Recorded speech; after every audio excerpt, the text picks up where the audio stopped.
Ser Podcast. Después de superar varios obstáculos en los últimos años, como la adaptación tecnológica, el IVA al 21%, el auge de las plataformas, el cierre total durante la pandemia y las medidas sanitarias, ahora las salas de cine enfrentan una nueva crisis, la inflación. La subida del precio de las materias primas también afecta a las salas en un momento donde el 28% de los cines se encuentra en riesgo de impago y donde la taquilla no acaba de recuperarse. Vamos a analizar cuál es el estado del sector y qué va a pasar en los próximos meses. Por si fuera poco, el cine además vive un momento curioso, con una gran cantidad de estrenos llegando a las salas cada semana, generando casi un tapón de películas, muchas de ellas películas españolas, en uno de los años con más potencia internacional de nuestro cine. Y mientras las plataformas también pasan por un momento de cambio y de inflexión. El cine en la SER con Pepa Blanes. Acabo de hacer compra de esa promoción. Sí, la voy a aprovechar y aprovecho siempre el cine. Hagan promoción o no. Voy el miércoles. Voy a ver nada de Vikingos. La verdad es que no lo tenía pensado. Yo tampoco. Hombre, pues ahora que lo has dicho, probablemente. Estaba mirando los horarios, las películas que hay y eso, pero no me cuadra mucho. Yo soy consumidora habitual de cine, me encanta el cine y no voy a dejar de hacerlo. Está bien de precio, pero no voy a ir. No sabía, pero bueno. Era el público en la última fiesta del cine, la edición más importante porque las salas y las distribuidoras se jugaban mucho este otoño.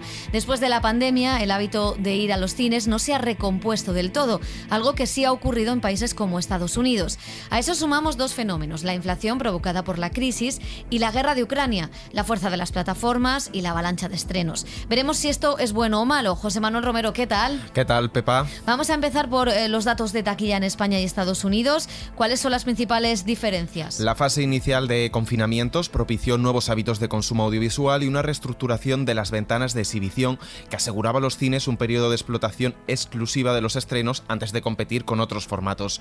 La vuelta de los espectadores españoles a las salas de cine no ha llegado a los niveles prepandemia, ha habido excepciones, pero en líneas generales la asistencia a las salas sigue por debajo de la que había antes de marzo de 2020, mientras que en otros mercados, como Estados Unidos, pues la recuperación ha sido más rápida. Y vamos a analizar también la pasada fiesta del cine. Decíamos que era una edición importantísima por lo que se jugaba el cine, esa conexión con el público. ¿Fue realmente tan exitosa? Bueno, la fiesta del cine cerró con unas cifras que dan esperanzas a las salas. Según datos provisionales de la consultora Comscore, la 19ª edición de la fiesta del cine ha registrado un total de 1.291.000 espectadores, un 82% más que la última edición. Tras la caída del 40% de asistencia tras el COVID y la huida masiva hacia las plataformas, esta edición cierra con un aumento significativo respecto a los datos recogidos, como decíamos, en la última edición, la de mayo de 2021, una fecha muy cercana a la pandemia donde los datos pues no fueron buenos, unos 700.000 espectadores. Es cierto que el dato no supera el de octubre de 2019, donde casi se llegó a los 3 millones, pero es cercana a la del ejercicio anterior, a 2018, con 1.800.000 espectadores. Bueno, como decimos, la inflación está afectando también a las salas de cine, igual que afecta a los comercios o a los hogares en España. La luz, próximamente la calefacción y otros gastos se han encarecido en un sector, José, que no tiene fácil decidir eso de subir los precios como sí han hecho otros sectores. Sí, lo estamos sufriendo por todos lados. Coinciden en el sector en que encarecer las entradas sería contraproducente en un momento como el actual, donde la competencia con las plataformas de streaming y la recuperación de espectadores está siendo más complicada de lo que se pensaba. No todos los cines han aguantado esta situación límite, muchos han cerrado, por ejemplo los Conde Duque en Madrid, situados en las calles Santa Engracia y Alberto Aguilera. El cierre de pequeñas salas alejadas de los centros comerciales o de las grandes ciudades ha sido una constante en los últimos años. Los datos de Iberinfor así lo constatan. Por ejemplo, las macroempresas representan un 7% del sector del cine y están concentradas de la siguiente manera: un 17% en Madrid y un 13% en Barcelona. Son las ciudades con más cines, seguidas de Girona con un 7%, Valencia y Sevilla con un 5% y Alicante con un 4%. Y mientras las ayudas públicas, las ayudas estatales, es lo único a lo que pueden acogerse las salas de cine, han llegado en los 2 últimos años. Veremos qué pasa ahora. Sí, porque durante la pandemia el gobierno aprobó ayudas a la exhibición para que las salas de cine no tuvieran que cerrar definitivamente. Los presupuestos generales del Estado, ahora mismo en fase de enmiendas, en el Congreso se contempla esa ayuda. El ministro Iceta insistía en que es ahora mismo una de sus preocupaciones. Tenemos en estos momentos unas películas fantásticas, un auge de la industria, pero tenemos que seguir haciendo un llamamiento a la vuelta a las salas, porque realmente si queremos cine de calidad, si queremos cine diverso, necesitamos volver a las salas. Preocupa y mucho, se lo voy a decir así. Luis Gil es director general de FECE, la Federación de Exhibidores, es decir, de todos los propietarios o gerentes de las salas de cine. ¿Qué tal? ¿Cómo estás? Muy bien. Queríamos preguntarte lo primero, ¿cuál es la situación ahora mismo del sector? ¿Es tan crítica como parece, tan crítica como se lee en Twitter o decimos los medios de comunicación? Bueno, la situación del sector después de la pandemia, pues evidentemente se ha visto bastante complicada. Poco a poco, este año sí notamos la recuperación, no todo lo rápido que nos gustaría, porque también pues la situación socioeconómica hace que afecte al propio sector lo que son los costes de la energía, ¿no? Por ejemplo, para la supervivencia de lo que son las salas de cine, y trabajamos mucho en la recuperación de público, ¿no? En volver a situar el cine en el imaginario colectivo, ¿no? Que nos está costando porque también las ofertas y la atención está muy diversificada, ¿no? Y tenemos que volver a recordarle a la gente que las salas de cine están abiertas. Y con la inflación, con la subida de precios general, si es contraproducente subir las entradas de cine, ¿qué medidas están en mente adoptar para que no cierren salas? Bueno, por un lado, en cuanto a precios, ahí corresponde ya a cada circuito evaluar las medidas a adoptar, porque además el precio evidentemente pues difiere mucho de la zona geográfica, ¿no? Sabemos que la entrada media puede estar alrededor de unos 6 euros, pero luego depende del territorio, varían. En ese sentido, nosotros lo que estamos trabajando mucho es con las administraciones para hacer campañas, ¿no? O iniciativas como la Fiesta del Cine que hemos tenido ahora a principios de octubre y estamos contentos, ha sido un éxito, y trabajamos en esa línea de colaboración, sobre todo con el apoyo de las administraciones, y también se hace fundamental que haya medidas gubernamentales que vayan a ayudar a las empresas a soportar los sobrecostes que se están dando, así como también ayudas o subvenciones que permitan la viabilidad en un momento en el que todavía no hemos recuperado la velocidad de crucero con la que el sector se encontraba antes de la pandemia. Claro, porque subir el precio de las entradas en un país donde está o caló mucho esa coletilla de que el cine era caro, algo que también ha sido un mantra que habéis intentado desmentir durante estos últimos años, no se contempla o no sería lo más adecuado en esa fidelización del espectador que se intenta hacer después de la pandemia. Sí, nosotros peleamos mucho contra ese mantra de que el cine es caro, porque no es así. Si cogemos los datos de todos estos últimos años, y demuestra que el cine no es caro, y que además, si lo comparamos con otras opciones de ocio similares, ¿no? De cuando decides salir a hacer un plan fuera de casa, el cine es de las opciones precisamente más baratas, ¿no? Entonces, como os decía, ya la estrategia de precio depende de cada circuito, pero las salas son sensibles a que afecta a la percepción del valor de ir o no a las salas. Hablabas de la colaboración con las administraciones. ¿Son suficientes las ayudas del gobierno? ¿Qué le pide el sector? Bueno, con el tema de ayuda siempre te vamos a decir que todo es poco. Pero sí agradecemos el esfuerzo que desde la pandemia, desde la administración se ha hecho, no solo con las ayudas directas que ha recibido el sector por primera vez, porque recordemos que el sector de la exhibición no había recibido ayudas públicas jamás, ¿no? Lo que lamentablemente la pandemia ha hecho que sí fueran necesarias, pero también otros instrumentos como han sido los ERTES, ¿no? o los créditos ICO, que han ayudado a mantener la viabilidad del sector. Como os decía, al no tener todavía la recuperación total como años antes de la pandemia, el apoyo de las administraciones todavía se sigue haciendo necesario, y todo lo que se pueda incrementar es bienvenido. ¿Qué pasa con las plataformas? ¿Cuál es ahora mismo la relación? Lo digo porque, claro, va a estrenarse Bardo, 45 días en salas de cine, después irá a Netflix, es el tiempo más largo que una película de Netflix va a estar en salas. También ha estado Argentina en cines y ahora ya está en Amazon Prime Video. ¿Cómo se está llevando esta convivencia? ¿Funcionan las ventanas? ¿Ya han dejado de existir para siempre? ¿Todos los cines tienen buenas relaciones con las plataformas? ¿Hay cines que se niegan a programar películas de las plataformas? ¿Cómo es esta relación y ha cambiado en los últimos años? Bueno, la relación es nueva para todos. Las plataformas ya hace unos años que aparecieron, y la pandemia ha intensificado su papel en el sector, también desvirtuando de algún modo la proyección que iban a tener, ¿no? Porque evidentemente cuando hemos estado encerrados en casa, pues la única manera de ver las películas era en las plataformas, pero también hemos visto que cuando se ha podido acudir al cine y con películas que han despertado el interés del público, el público ha respondido, ¿no? Por lo tanto, todavía es una relación novedosa.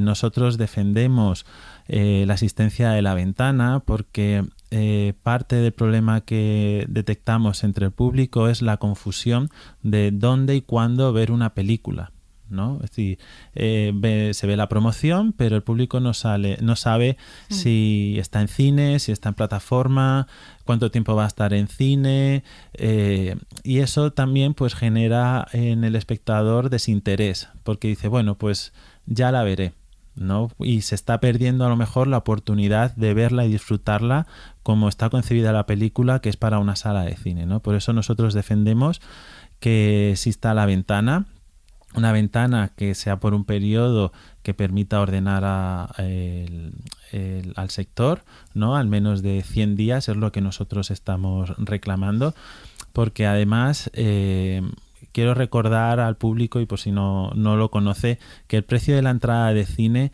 no va todo para la sala de cine. Es decir, el precio de la entrada se reparte entre distribución y entre la creación, ¿no? Y entonces con las salas de cine estamos cuidando a toda la industria. Y eso creo que es importante, porque todos los sectores, tanto producción como distribución como exhibición, necesitamos del apoyo del público. Pues Luis Gil, muchísimas gracias por haber estado en el Cine en la SER. Gracias. Gracias a vosotros. El Cine en la SER con Pepa Blanes. La inflación también está afectando a las plataformas, que probablemente cambien de estrategia de nuevo. Decimos de nuevo porque han ido cambiando la forma de estrenar sus películas en estos últimos años. José, ¿cuál es ahora mismo el mapa y las estrategias de cada una de ellas? Bueno, pues la última novedad es la inclusión de publicidad en muchas de ellas. La primera que la va a introducir, al menos en España, es Netflix, que tendrá dos tipos de cuentas: las más baratas, con anuncios entre las reproducciones y con menos contenido disponible, y una cuenta más cara, que seguirá como hasta ahora, y es una manera, o al menos así lo piensan, de evitar que haya bajas de suscriptores, aunque los datos de este final de trimestre de la plataforma son algo mejores de los que tenían en sus previsiones. Netflix sigue con un modelo anárquico de estrenos. Hay películas que pasarán por las salas casi 45 días, como ahora mismo pasa con Bardo, la cinta de Iñárritu. Otras han ido directamente a la plataforma, como Blonde. Sobre HBO Max, Pepa, pesa también la sombra de posibles despidos, y ya sabemos que elimina parte de su producción propia en Europa y que va a seguir estrenando las películas de Warner, ahora mismo 45 días después de su estreno comercial en salas. Disney Plus también ha ido dando tumbos con la forma de estrenos, y Apple TV sigue sumando suscriptores en la sombra, mientras Amazon no parece tener problemas, pues su negocio principal no es el vídeo. Y en España, Filmin está comprando muchísimas películas y series, muchas de ellas las lleva a cines con acuerdos con distribuidoras. Ese ha sido el caso de Pacifiction, de Albert Serra, y lo será el de Living, el remake de Kurosawa, en diciembre. Bueno, pues como bien señala Elena Neira, analista y experta en consumo y en plataformas, el consumidor de contenido audiovisual en Internet, al ver reducido ese poder adquisitivo, también está evaluando si realmente necesita todos los servicios de streaming a los que está suscrito, o puede elegir uno, dos o ninguno. ¿Se está produciendo aquí también un cambio en la actitud del mercado, Elena? Es muy evidente que la inflación está obligando a todos los sectores a realizar ajustes en el precio al que ofertan sus servicios, pero en el caso del streaming basado en la suscripción se está produciendo todo un ejercicio de equilibrismo, porque de un lado tienen que afrontar una necesaria subida de tarifas para hacer frente a la inflación, pero de otro necesitan tener muy presente que no pueden forzar en exceso las economías familiares, ya que podrían impulsar las bajas. Probablemente los planes de suscripción con publicidad, como el que acaba de anunciar Netflix, serán ese balón de oxígeno que necesitan para repartir el peso de la inflación entre los clientes y los anunciantes. Para los cines también es positivo, como escuchábamos a Luis Gil, que haya estrenos y títulos muy potentes. Sin embargo, ese aluvión de estrenos, muchas de ellas películas españolas y muchas que van a estar en la temporada de premios, también preocupa en el sector. ¿Van a encontrar todas ellas a sus espectadores? ¿Se harán competencia unas con otras? ¿Perderán dinero? Enrique Costa es presidente de Adicine, la Asociación de Distribuidores Independientes de España. Tiene además su propia distribuidora, Elástica, que ha estrenado este año, entre otras películas, Pacifiction o Alcarrás. ¿Qué tal, Enrique? ¿Cómo estás? Buenas, ¿qué tal? Muy bien, aquí, trabajando. Enrique, ¿os preocupa estrenar en este otoño lleno de películas, donde hay mucha competencia, muchas películas españolas? ¿Os da un poco de miedo o es un clima propicio? Hombre, yo creo que la situación no es la perfecta, ¿no? Creo que el escenario en el que nos encontramos hace que cada estreno tenga muchas dudas a la hora de ver si se va a recuperar la inversión. Pero al final el cine sigue siendo un ocio muy importante para el público y yo creo que de alguna manera tenemos que seguir aportando películas nuevas y trabajo para que sean lo más visibles posible. Y en este año tan bueno para el cine español concretamente, ¿se están fagocitando unas películas y otras con tal cantidad de estrenos? Yo creo que esto es algo que se repite de forma periódica, ¿no? Al final esto es como la recogida de la fruta, que se hace todo en una fecha determinada de una u otra, ¿no? En este caso, el hecho de que el otoño es muy importante para el cine español porque es como el pistoletazo de salida para posicionarse ante los futuros premios de las diferentes academias que hay a finales de año y a principios del año que viene. Y yo creo que esto hace que se produzca ese ligero atasco, ¿no? o gran atasco de cine nacional en fechas tan buenas como estas, que aún encima, hasta cierto punto, el otoño siempre ha sido como una de las temporadas altas de la taquilla. Vosotros habéis tenido como algunos hits en el sentido en el que cuando la cosa estaba mal en los cines, vosotros habéis tenido películas de autor que han conectado muy bien con la taquilla. Entiendo que pues que es un mix entre el tipo de película, el momento del estreno, también la campaña de marketing o promoción. ¿Cómo tenéis confianza en recuperar ese público? Porque nos decía Luis Gil de FECE que poco a poco que esa fidelización es todavía muy intermitente. No sé si tenéis vosotros esa confianza de que poco a poco se va a ir recuperando como antes de la pandemia. Yo creo que no podemos pensar en intentar recuperar un tiempo pasado que fue mejor, sino que hay que ir adaptándose a los cambios que se están produciendo y creo que hay que ver cómo son los nuevos hábitos de consumo del público que iba al cine y de otro público que no iba tanto como el público joven. Entonces, desde ahí creo que lo que tenemos es que adaptarnos de forma constante. Aparte, no solo ha surgido un problema con la falta de público en las salas, sino que también pues hay otras formas de comunicación de lo que eran nuestros estrenos que tampoco están teniendo el impacto que tenían antes en el público. Entonces, tenemos que ver cómo conseguimos que nuestro cine, el cine independiente, que al final es la diversidad y cultural, pues tenga ya lo más visible posible. ¿A qué te refieres exactamente cuando dices que no están funcionando ciertas estrategias que antes funcionaban? Que no hay lo que dirás cambiar por el cine en láser. O por la crítica. No. Vamos a ver, yo creo que es una realidad que, por desgracia, muchas de las personas que trabajamos en esto con tanta ilusión no tenemos el alcance que se tenía en el pasado hacia el público, y eso es una realidad. Es decir, me encanta poder estar aquí hablando con vosotros y me parece un momento muy importante que os preocupéis por la industria, no solamente por como un estreno en sí, sino por entender lo que está pasando, y el trabajo de los medios de comunicación en este país es excelente, pero también al mismo tiempo, pues si nos vamos a una cosa tan sencilla como el papel, ¿no? Las cantidades de periódicos que se venden comparados con épocas anteriores a la pandemia, o el número de lectores que tienen estos medios, ¿no? Yo creo que eso, un medio tan importante como eran los periódicos, ha dejado de tener relevancia en el espectador, y por lo tanto aún encima tenemos situaciones que vosotros habéis vivido, como películas como la película Isaac y la Cuesta, que en uno de los periódicos de mayor tirada de este país no tenía crítica al día del estreno. Le pasó lo mismo a Pacifiction. Esto es una realidad, ¿no? O los espacios que tenían los estrenos en las televisiones, en los telediarios del viernes, ¿no? Que eran como ese espacio en el que tú podías ver o te recomendaban qué es lo que tenías que ver en el cine ese fin de semana. Por desgracia, el espacio es menor, y yo creo que hay que luchar de alguna forma, o no luchar, sino juntarnos todos para ver cómo podemos hacer para volver a ser más visibles, porque esto es una realidad. También hemos analizado en este programa, venimos analizando la relación del cine y las plataformas. Es un debate muy manido, del que se han dicho muchas cosas, pero es cierto que vosotros, Elástica, habéis encontrado una especie de entente cordial con Filmin, en la que, bueno, pues es el caso de Pacifiction, que hablábamos antes. Se ha estrenado en Filmin, pero también se ha estrenado en cines con vosotros. No sé si este tipo de acuerdos son un poco el futuro, estas convergencias son un poco el futuro en este momento actual. Hombre, hay que buscar compañeros de viaje que remen en la misma dirección que tú. Y en nuestro caso, la plataforma Filmin al final es el líder de cine independiente en este país, en casa, y yo creo que es importante que sea un buen compañero. Tenemos, ¿cómo se dice? Las sinergias, ¿no? La posibilidad de que trabajamos en las mismas direcciones.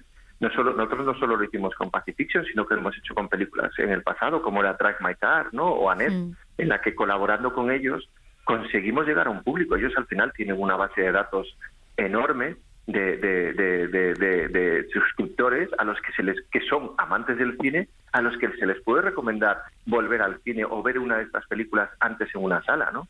Antes decíamos, ¿no?, que es un año del cine español, estamos siendo un poco pesados con esto de que hay muy buenas películas.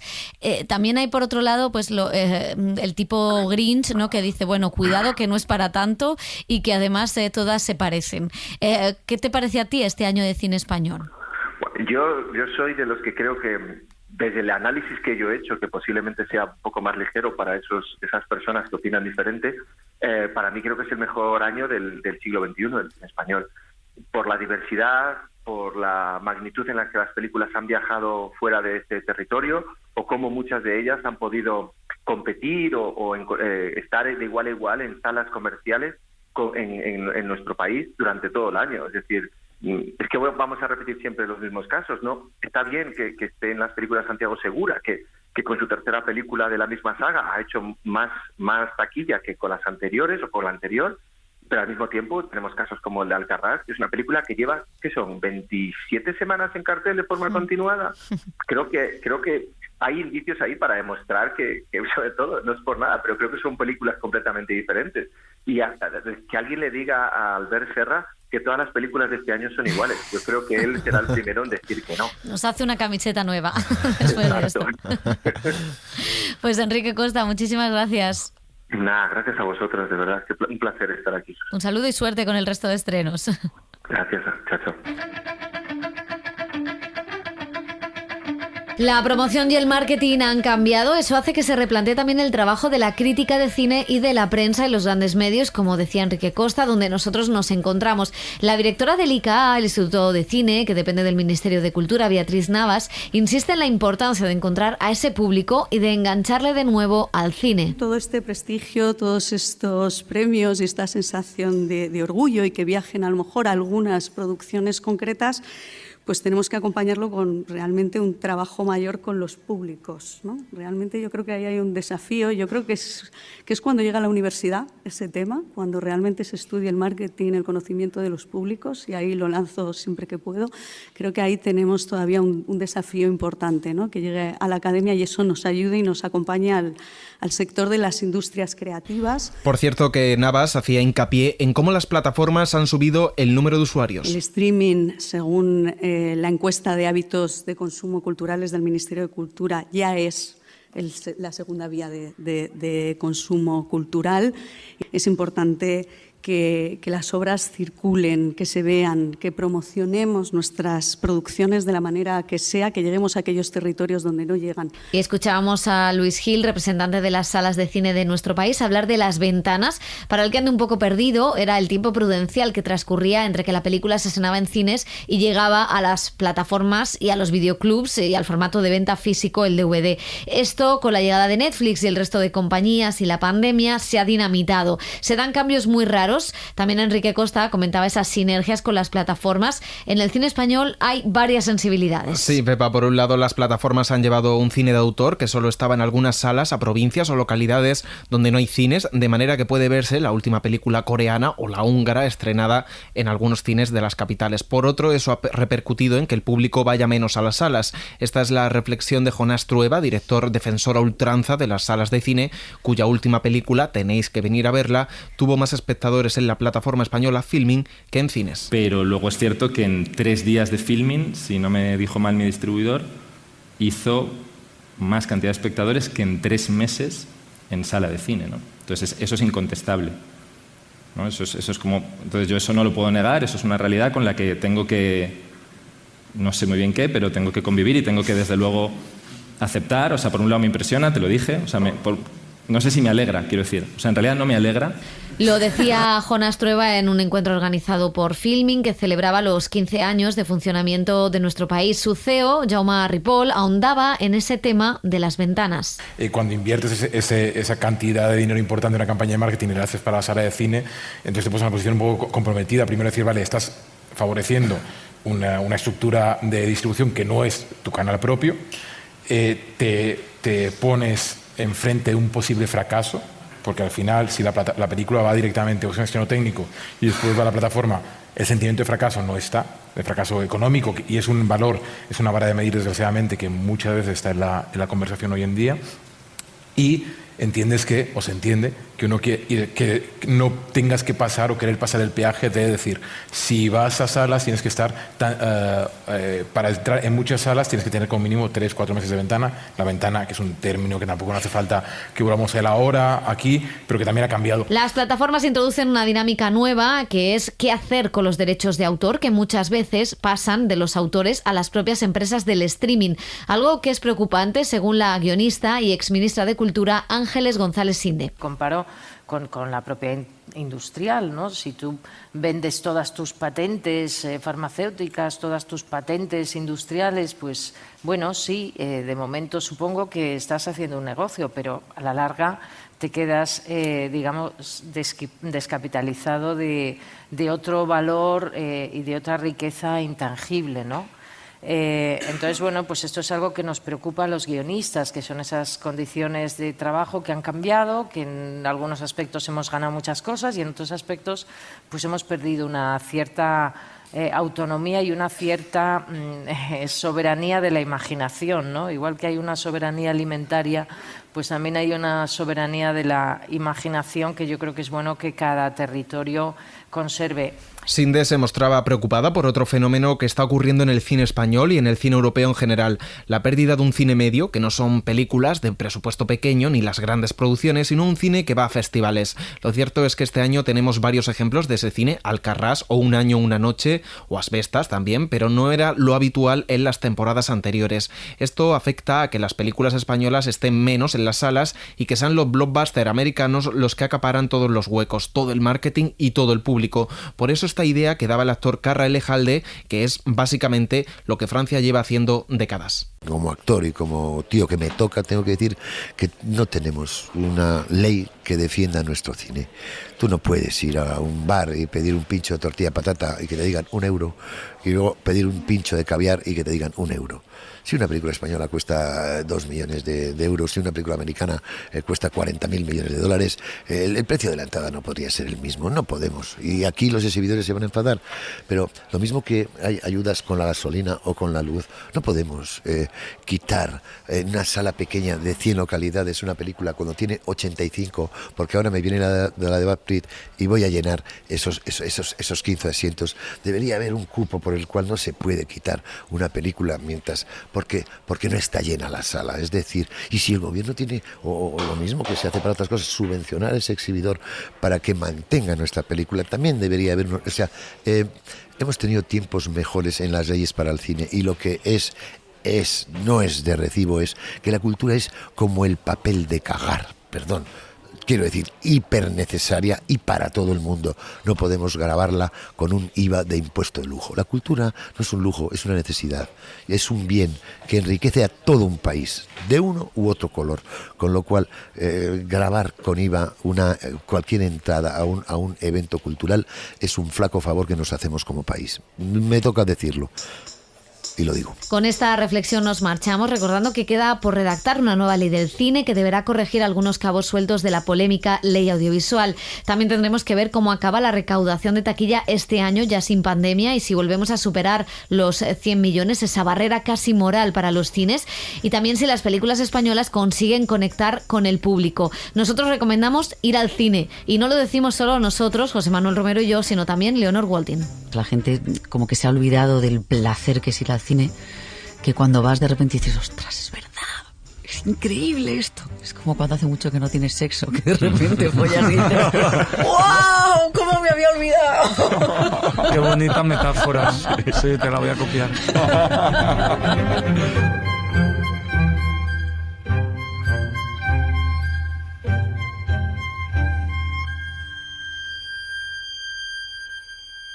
Suscríbete a El Cine en la SER.